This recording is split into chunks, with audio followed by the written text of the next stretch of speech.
বৃষ্টির দিনের সকাল, শান্ত মন, ঘুমিয়েছিলাম এতক্ষণ। কষ্ট করে খুললাম আঁখি, আমার প্রিয় ভাই বোনেরা এখনো ঘুমাও নাকি? তাড়াতাড়ি ঘুম থেকে উঠে পড়ো, আমার মতো বৃষ্টি ভেজা দিনটি উপভোগ করো। বৃষ্টির দিনের শুভ সকাল। আমার কাছে পৃথিবীর সব থেকে সুন্দর মুহূর্ত হলো আমার সেই প্রিয় ভালোবাসার মানুষটির সঙ্গে একসঙ্গে ঘুম থেকে জেগে ওঠা। আবারও সেই দিনের অপেক্ষায় রইলাম, প্রিয় মানুষটির সঙ্গে একসঙ্গে ঘুম থেকে জেগে উঠব। আসসালামু আলাইকুম প্রিয় ভাই বোনেরা, সকলে কেমন আছেন? আমি সুমি, আপনাদের প্রিয় নাটোরের বোন, আর একটি নতুন ভিডিও নিয়ে চলে আসলাম। এখন সকালবেলা, আর সকালবেলায় বৃষ্টি দেখতেছি, কারণ 2 দিন থেকেই কিন্তু প্রচুর বৃষ্টি হচ্ছে বাংলাদেশে সব জায়গাতেই। বৃষ্টির দিনের সকাল মানেই গরম গরম খিচুড়ি ছাড়া কিন্তু কোনো কিছুই ভাবা যায় না। আর গরম গরম খিচুড়ির সঙ্গে যদি হয় গরম গরম ইলিশ মাছ ভাজা, তাহলে তো কোনো কথাই নেই। আর আমার বাড়িতে যেহেতু কয়েক রকম সবজি আছে আজকে, আর ইলিশ মাছও আছে, তবে খিচুড়িটা কেন রান্না করব না, সেই জন্যই বসে পড়লাম সকালে খিচুড়ি রান্না করার জন্য। বাড়িতে যে কয়েক রকম সবজি ছিল সেই সবজিগুলা দিয়েই খিচুড়ি রান্না করব, আর তার সঙ্গে ইলিশ মাছ ভাজবো, আর এই তো মসুর ডাল দিয়ে খিচুড়িটা রান্না করব। তবে ইলিশ মাছগুলা বেশি বড় না, একটু ছোট ছোট। আমরা যেহেতু গ্রামে থাকি, গ্রামের বাজারে কিন্তু সবসময় বড় ইলিশ পাওয়া যায় না। ইলিশ মাছের যে একটা ঘ্রাণ, এতেই কিন্তু যে কোনো তরকারি দিয়ে রান্না করলে খেতে খুব ভালো লাগে। সেই জন্যই বাড়িতে বেশিরভাগই ইলিশ মাছ আনা হয়, আর আমার বাচ্চারা সবাই ইলিশ মাছটাই বেশি পছন্দ করে। খিচুড়িটা রান্না করার জন্য পাটায় কিছু মশলা বেটে নিলাম। এখানে জিরা, রসুন আর হচ্ছে আদা, 3 রকম মশলাই বাটলাম। এবার চাল ও ডাল একসঙ্গে ভালো করে ধুয়ে নিচ্ছি। রান্না করি, কাজ করি, যাই করি, প্রিয় মানুষটার কথা কিন্তু সব সময় মনে হয়। প্রতিটা কাজে, প্রতিটা ক্ষণেই তার কথা অনেক বেশি মিস করি। এতদিন তো এই তো 3টা মাস আপনাদের ভাইয়া আমার পাশে ছিল, কাছে ছিল, আর আপনাদের ভাইয়ার জন্য অনেক মজার মজার রান্না করে খাওয়াতাম নিজে হাতে। সেই রান্নাগুলো খাওয়াতে পারলে আমার আসলে অনেক বেশি ভালো লাগতো। আজকের খিচুড়িটা রান্না করতেছি আর আপনাদের ভাইয়াকে অনেক বেশি মিস করতেছি। তারপরেও কিছু করার নেই, আসলে এটাই হচ্ছে প্রবাসীদের জীবন আর প্রবাসী বউদের জীবন। এভাবেই কাটাতে হবে প্রতিটা মাস, প্রতিটা দিন, প্রতিটা বছর। সবজিগুলা কেটে নিচ্ছি। এখানে লাউ ছিল বাড়িতে, অর্ধেকটা কেটে নিচ্ছি ভাজির মতো করে। এই তো আমি কুচি কুচি করে কেটে নিচ্ছি। আর আলু 2টা কেটে নিলাম খিচুড়িটা রান্না করার জন্য। সবজি তো কাটলাম, এদিকে আমার প্রিয় ভাই বোনদেরকে প্রতিদিনের মতো একটা কথা মনে করিয়ে দিই। যারা এখনো একটি লাইক দেননি, অবশ্যই একটি লাইক দিয়ে আমার পুরো ভিডিওটির সঙ্গে থাকবেন। আর যে সকল ভাই বোনেরা আমার চ্যানেলে আজকে নতুন, আমার ভিডিওটি অনেক বেশি ভালো লাগতেছে, তাহলে নতুন নতুন ভিডিও দেখার জন্য আমার চ্যানেলটি সাবস্ক্রাইব করে আমার পাশেই থেকে যেতে পারেন। খিচুড়িটা রান্না করার জন্য কড়াইয়ে তেল দিয়ে কয়েকটা শুকনা মরিচ একটু ভেঙে দিচ্ছি, 2টা তেজপাতা, আর হচ্ছে 4-5টা এলাচ। ওগুলা হালকা করে ভাজা হয়ে গেলে এখন একটু বেশি করে পেঁয়াজ কুচি, কাঁচামরিচ চেরা আর গোটা কয়েকটা রসুন কোয়াও দিয়ে দিচ্ছি, দিয়ে একসঙ্গে এগুলা ভেজে নিচ্ছি।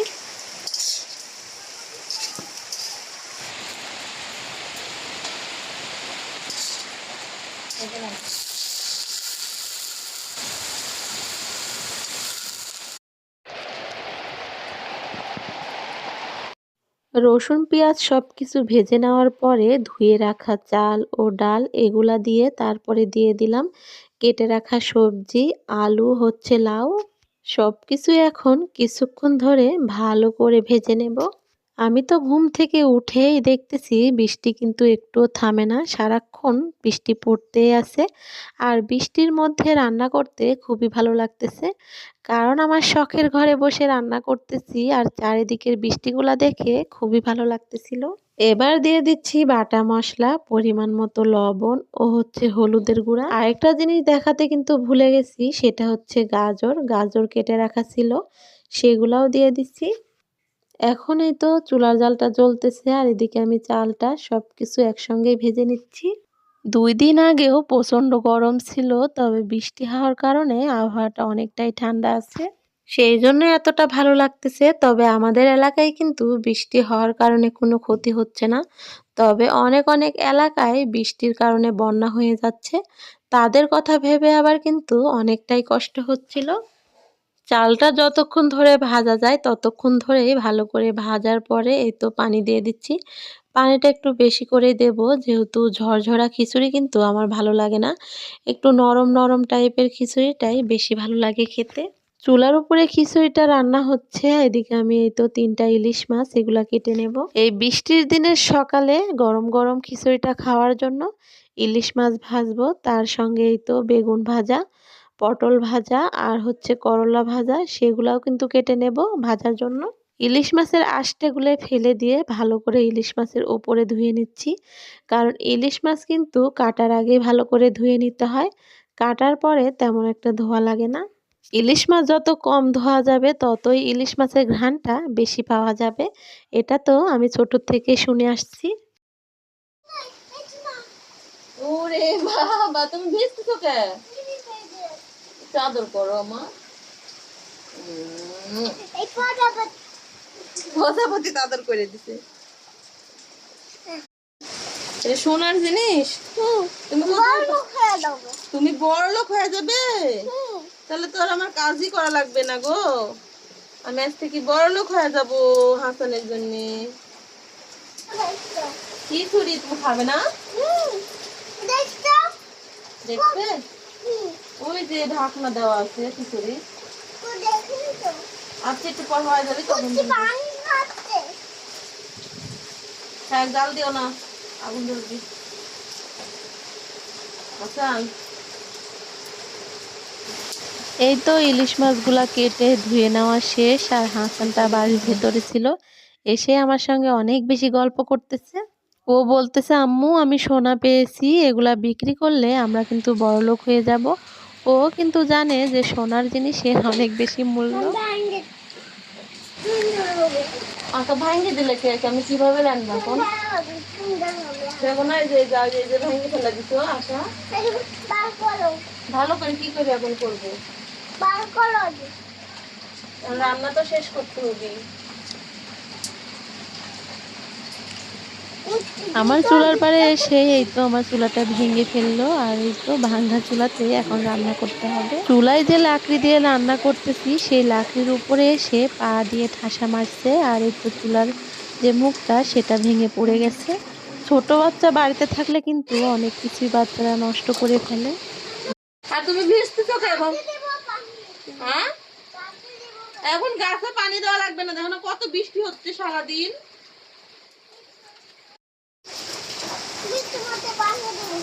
কত কষ্ট করতেছে গো হাসান।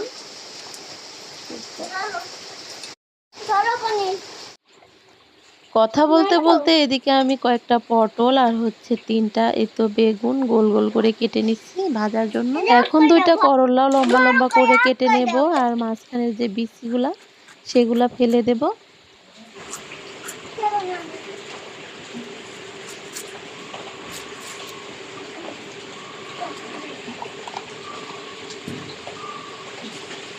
সবজিগুলা কাটা শেষ ভাজার জন্য, আর এদিকে এই তো খিচুড়িটাও কিন্তু হয়ে আসতেছে।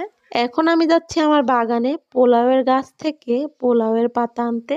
আমার প্রিয় ভাই বোনেরা আবার অনেকেই বলতে পারেন বা চিনে নাও থাকতে পারেন যে পোলাওয়ের আবার পাতা কি। পোলাওয়েরও কিন্তু পাতা হয়, সেই পাতা থেকে পোলাওয়ের যে একটা চাল আছে সেরকমই ঘ্রাণ আসে, আর সেটা খিচুড়িতে দিলে অনেক বেশি ভালো লাগে ঘ্রাণটা।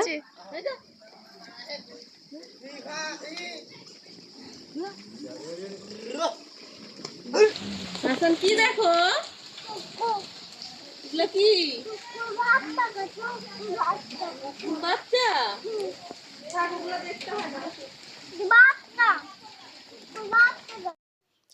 পোলাওয়ের পাতাগুলো উঠাচ্ছিলাম, আর রাস্তা দিয়ে অনেকগুলা শকর গেল, সেগুলাই হাসান দাঁড়িয়ে দাঁড়িয়ে দেখতেছে। অনেক দিন পর পর এগুলা দেখা যায়, আসলে অনেক দূরের মানুষ এসে এগুলা চড়িয়ে নিয়ে যায়, মাঠে ঘাটে খাইয়ে নিয়ে যায়। ছোটবেলায় কিন্তু আমরাও এভাবে রাস্তার ধারে দাঁড়িয়ে দাঁড়িয়ে দেখতাম, খুব ভালো লাগতো দেখতে। খিচুড়িটা হয়ে আসতেছে, তার আগ দিয়েই পোলাওয়ের পাতাগুলা দিয়ে নেড়ে চেড়ে একটু ঢেকে দেব, তারপরে কিন্তু একটু পরে খিচুড়ি হয়ে যাবে। ইলিশ মাছের পিসগুলা রেখেছি ভাজার জন্য, আর মাথা, কান, কোনটা লেজ সেগুলা রেখে দিচ্ছি অন্য তরকারি দিয়ে রান্না করার জন্য। ইলিশ মাছটা ভাজার জন্য এখানে এই তো লবণ, হলুদের গুঁড়া, মরিচের গুঁড়া এগুলা দিয়ে মেখে নিচ্ছি। আমার বাচ্চাদের কিছু খেলা, কিছু আনন্দের মুহূর্ত সেগুলা দেখলে কিন্তু আমারও সেই ছোটবেলার কথা মনে পড়ে যায়। ছোটবেলায় আমি অনেক বেশি দুষ্টামো করতাম, সেই হিসাবে আমার বাচ্চারা অনেক বেশি শান্ত আছে আমার মনে হয়। আমি যেহেতু গ্রামের মানুষ আর গ্রামেই ছোট থেকে বড় হয়েছি, আর গ্রামেই বিয়ে হয়েছে, আর গ্রামেই বাবার বাড়ি, সবকিছুই আমাদের গ্রামে। ছোটবেলায় এ গাছে ও গাছে উঠে ফল পেড়ে খেতাম নিজের হাতে। তারপরে এখানে ওখানে খেলে ধুলে বেড়াতাম। অনেক মা বকা দিত। পুকুরে নামলে কিন্তু আর উঠতে ইচ্ছে করতো না। অনেক বেশি সাঁতার কাটতাম, ঝাপাঝাপি করতাম। সেগুলাই অনেক বেশি মনে পড়ে। তবে আমার বাচ্চারা যখন পুকুরে সাঁতার কাটতে চায়, অনেক বেশি গোসল করতে চায়, তখন আমরা কিন্তু করতে দিই না, নিষেধ করি। তখন সেই ছোটবেলার কথাটাই মনে পড়ে যে আমাদেরকেও মা কিন্তু অনেক বেশি শাসন করত। তবে আমরা শুনতাম না, এরকমই আসলে মনে হয়। সেই ছোটবেলাকে ফেলে রেখে এসেছি কতটা দিন আগে, কিন্তু মনে হয় দেখতে দেখতে সব কিছুই পাল্টে যাচ্ছে চোখের সামনে দিয়ে। সেদিনকার একটা ছোট মেয়েটা একদিন বিয়ে হলো, সংসার করলো। সেই মেয়েটাই এখন ৩টা বাচ্চার মা। দেখতে দেখতেই সেই শখের দিনগুলো ফুরিয়ে যাচ্ছে। নিজের জীবনের শখ, আহ্লাদ সবকিছুই বিসর্জন দিয়ে দিচ্ছি আমার বাচ্চাদের এই তো কীভাবে বড় করব, মানুষ করব, তাদেরকে ভালো রাখবো, সেগুলো নিয়েই সবসময় টেনশন, চিন্তা করি। একটা মেয়ের যখন বিয়ে হয় তখন থেকেই কিন্তু সে নিজেকে নিয়ে ভাবে না। বিয়ের পরে স্বামীকে নিয়ে, আর যখন বাচ্চা হয় তখন সেই বাচ্চাদের নিয়েই ভাবনা চিন্তা। তারপরেও এই আমরা মেয়েরাই কতটা হাসি খুশি থাকি, সবার হাসি খুশিতে। এদিকে আপনাদের সঙ্গে কথা বলতে বলতে এই তো আমার খিচুড়ি রান্নাও শেষ, সব কিছু ভাজা পোড়াও শেষ। এখন শুধু খাওয়া দাওয়ার পালা। সব কিছু রেডি করে ফেলেছি খাওয়ার জন্য। আমার শখের ঘরের বারান্দায় বসে থেকে বৃষ্টিটা উপভোগ করব, আর এই তো বৃষ্টির দিনের গরম গরম খিচুড়ি খাবো। আমার বাড়িতে মা নেই, মা গেছিল বোনের বাড়িতে। আব্বাও কিন্তু সকালে সেরকম একটা খায় না। আর এই তো আমার ছোট ছেলেকে নিয়ে বসে পড়েছি খাওয়ার জন্য। আমার হাসানটা খিচুড়ির কথা শুনেই অনেক সময় ধরে অপেক্ষা করতেছে, খিচুড়ি খাবে। সেই জন্যই তো শখ পেরে এই তো মা ছেলে বসে পড়েছি। আমার রান্নার প্রশংসা তো আমি একা একাই অনেক বেশি করতেছি। তবে আমার প্রিয় ভাই বোনদের কাছে আজকের ভিডিওটি কেমন লাগলো সেটা অবশ্যই জানাবেন।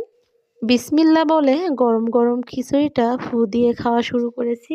খেতে খেতেই প্রিয় ভাই বোনদের কাছ থেকে বিদায় নেব। সবাই সুস্থ থাকবেন, ভালো থাকবেন। আল্লাহ হাফেজ।